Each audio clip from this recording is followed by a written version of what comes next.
ඔන්න මම දැන් ගෙනාවේ බර්ත්ඩේ vlog 2 එක. මේ අපිට එඩි වෙන්නේ වැඩිහිටි නිවාස දානෙට. මම ඔයාලට කිව්වනේ මම සල්ලි එකතු කරලා මගේ බර්ත්ඩේ එක වෙනුවෙන් දානයක් දෙනවා කියලා. ඒ දානේ දෙන්නේ වැඩිහිටි නිවාසෙට. මේ ඒ දානේ හදන ගමන් තමයි ඉන්නේ. මම විතරක් තනියෙන් නෙවෙයි, මගේ හොඳම යාළුවයි මමයි අපේ අම්මයි තමයි මේ දානේ හදන වැඩේ කරන්නේ. අපි හවස තේ තමයි දානෙට දෙන්නේ. ඒ තේ දෙන්න අවශ්‍ය දේවල් තමයි මේ හදා දෙන්නේ. අපි මේ දානෙට ආච්චිලාට දෙන්නේ සෑන්ඩ්විච්, කට්ලට්, මාෂ්මෙලෝ, තල කැරලි සහ බිස්කට්, කෙසල් ගෙඩි. මම කිව්වනේ මගේම මම එකතු කරන සල්ලි එකතු කරලා තමයි මේ දානේ දෙන්නේ කියලා.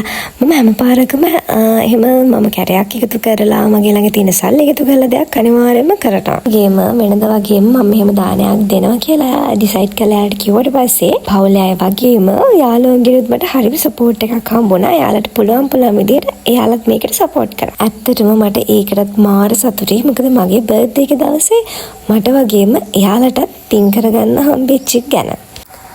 මේ සමයි මමයි කතා කර ඉතින් සෑන්ඩ්විච් හදන වැඩේ කරනවා. මොකද අපේ අම්මා එහා පැත්තේ ඉඳන් කට්ලට් හදනවා. අපිට තිබ්බේ සෑන්ඩ්විච් එක හදලා ඒක ගාගෙන යන්න විතරයි. අම්මා ඔක්කොම ලෑස්ති කරලා හදලා තිබ්බා. මොකද අපිට උදේම ටවුන් යන්න උනා. මම කලින් දවසේ වැඩි නිවාසෙට කතා කරාට පස්සේ එහි අංකල් කිව්වා කඩේ විකුණන්න තියෙන සෑන්ඩ්විච් පාන් එක ගන්න එපා. නෝමල් පාන් අර සෑන්ඩ්විච් පාන් විදිහට කපලා දෙන්නේ අන්න ඒ තැනකින් පාන් ගන්න. ඒවට තමයි කැමති කියලා. දානෙට ඕන කරන හැම දෙයක්ම කලින් දවසේ අරන් තියාගත්තත් පාන් අපිට එහෙම අරන් තියාගන්න බෑනේ. ඒක නිසා සමාධියමයි උදේම ටවුන් එකට ගියා පාන් ගේන්න. ඒ ගිහින් එනකොට අපිට ටිකක් පරක් වුණා. ඒත් අම්මා හැමදේම හදලා කරලා තියලා තිබුණේ සෑන්ඩ්විච් ටික අපිට හදාගන්න විතරමයි තිබුණේ. සමා ඇත්තටම ඔයාලට ගොඩක් thank you. මොකද මේ වැඩේට මට ගොඩාක්ම help කරා. ඊට පස්සේ මිරිස් කපන්න තමයි තිබුණේ. දන්නවනේ ඉතින් මිරිස් කපනකොට අතට මාර විදියට දැවිල්ලයි. ඒක නිසා මම ග්ලව්ස් දෙකක් දාගෙන කැපුවා. මේ වැඩේට මගේ හැම යාළුවෙකුටම එන්න හම්බුනේ නැහැ. මොකද මගේ බර්ත්ඩේ එක තිබ්බේ සතුට දවසක. සතුට දවසක් කියන්නේ හැමෝටම බිසි දවසක් නේ. ඒත් එන්න බැරි වුණේ දෙන්නලයි. හැබැයි ඒ දෙන්නට අපි ඒ වෙලාවේ පින් අනුමෝදන් කරා. මෙහෙම තමයි අපේ සෑන්ඩ්විච් හදන්න සමායදී. එපා. මොකද සෑන්ඩ්විච් හදන්න යන්නේ. හදන්න. සෑන්ඩ්විච් හදන්න. අනේ එන්න. කොහොමද කපන්නේ මේක මේ? ගාලා ඔක්කොම වෙලා කපනවා. ඔය ඉතින් ගාන මුලින් ඔයාලටත් ඇහෙන්නේ නැති අපේම පරක් වෙනවා කියලා කෑ ගහනවා. එයාලට හැමදාම වැඩක් කරනකොට වේලසිනින්ම කරන්න ඕනේ. හැබැයි මම අන්තිම වෙන මොහොත වෙනකම් ඉන්නවා මොකක් හරි වැඩක් කරන්න. ඇත්තට මේ පුරුද්ද හොඳ නැහැ. ඒක හදාගන්න ගමන් තමයි මම දැන් ඉන්නේ. අපි මේ සෑන්ඩ්විච් පේස්ට් එක හදාගෙන ඉවර වෙලා සෑන්ඩ්විච් ටික හදාගන්න තමයි හදන්නේ. මම ඔයාලට කිව්වනේ අපි ගෙනාවේ සෑන්ඩ්විච් කඩෙන් කපාගෙන. ඒක නිසා පොඩ්ඩක් අමාරුයි. මොකද ගෙනියන්නත් හරි අපිට අමාරු නා. අන්තිමේදී අපි ඒකට හොඳ ක්‍රමයක් හොයාගත්තා. අපිට ආච්චිලා සියලා 35 දෙනෙකුට කැම ගේන්න කියලා කිව්වා. යාළුවෝ 4-5 දෙනෙකුත් ඉන්න නිසා මම සෑන්ඩ්විච් 60ක් විතර ගෙනිච්චා. ඉතින් සෑන්ඩ්විච් 60ක් හදනවා කියන්නේ ටිකක් වෙලා යනවානේ. ඒක නිසා සමා මට කවන ගමන් තමයි ඔය එන්නේ. ඇත්තට මාර විදිහට බරක් වෙලා. මගේ හෑර් ස්ටයිල් එක නම් එච්චර ගණන් ගන්න එපා. මොකද මට ඒ වෙලාවේ මතක් වුණේ නැහැ මම කොණ්ඩේ දාගෙන ඉන්න ඔහොම කියලා. මම දැන් වීඩියෝ එක එඩිට් කරනකොට තමයි දැක්කේ මගේ කොණ්ඩේ මෙහෙමනේ තියෙන්නේ කියලා. මම ඔයාලට කිව්වනේ සෑන්ඩ්විච් පැක් කරන්න හොඳ විදියක් හොයාගත්තේ කියලා. මෙන්න මේ තමයි ඒ විදිහ. ඊට පස්සේ සමයි මායි මේ බඩු ටිකක් පැක් කරගෙන යන්න තමයි ලෑස්තුනේ. තව මගෙන් බඩු ටිකක් ගන්නත් තියෙනවා. ඒ ටිකත් ඉස්සරහින් අරගෙන අපි දැන් යන්නේ වැඩේ නිවාසෙට.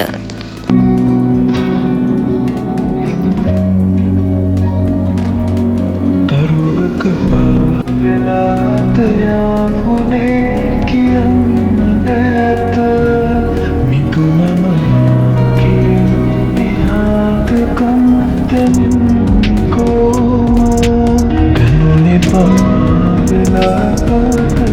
ආදරේ ඔබෙන් ලැබුව ආසන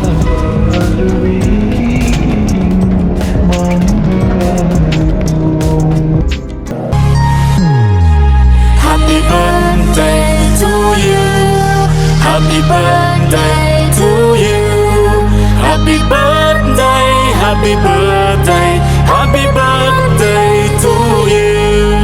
Happy birthday to you. Happy birthday to you. Happy birthday, happy birthday, happy birthday to you.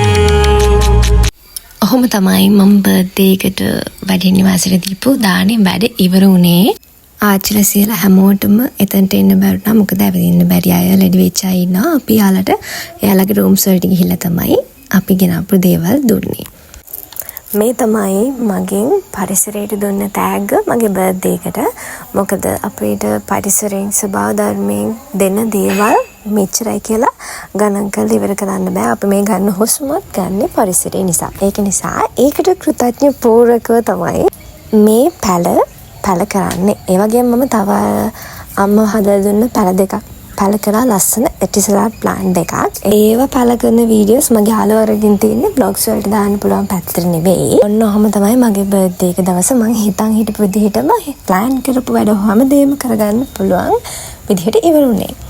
මම හිතුවට බර්ත්ඩේ එකේ වැඩ ඉවරයි කියලා. ඇත්තටම මම ගෙදර ගියාට පස්සේ තමයි දැනගත්තේ ඒක ඉවර නෑ කියලා. මම හවස 6ට විතර දාන ඉවර කරලා ඔක්කොම බඩුත් අරන් එනකොට ගෙදර අය තමයි මේ සර්ප්‍රයිස් එක කරලා තිබුණේ. ඇත්තටම මට මාර සතුටුයි. මොකද මම මාරම කැමති මම වෙනුවෙන් දේවල් කරන්න, මට ආදරය කරන්න පිරිසක් ඉන්නවා කියලා දැනෙන හැඟීමට. මම හිතන්නේ මම විතරක් නෙවෙයි ඕනෙ කෙනෙක් ඒකට කැමති. ඇත්තටම මම හිතන්නේ මගේ මේ බර්ත්ඩේ එක මට ජීවිත කාලෙම අමතක වෙන්නේ නැති හරිම ලස්සන බර්ත්ඩේ එකක්. Happy birthday to you. Happy birthday to you. Happy birthday, happy birthday, happy birthday to you. Happy birthday to you. Happy birthday